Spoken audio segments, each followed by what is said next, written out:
ายสู่ลมหนาวพัดพาเอาใจ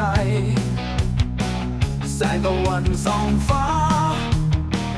ทุ่งนากว้างใหญ่เสียงระฆังที่ดังยามเช้าแห่งไทยใหญ่คือเสียงที่บอกให้รู้ว่าเรายังคงหายใจแผ่นดินไทยใหญ่แผ่นดินของเราภูเขาและป่าไม้เป็นที่พึ่งของใจแม่น้ำไหลลงทำกลางความภูมิใจรวมเป็นหนึ่งเดียวกันในดินแดนไทยใหญ่แผ่นดินไทยใหญ่เห็นรอยยิ้มรื่นใจวิถีชีวิตไทยใหญ่เรียบง่าย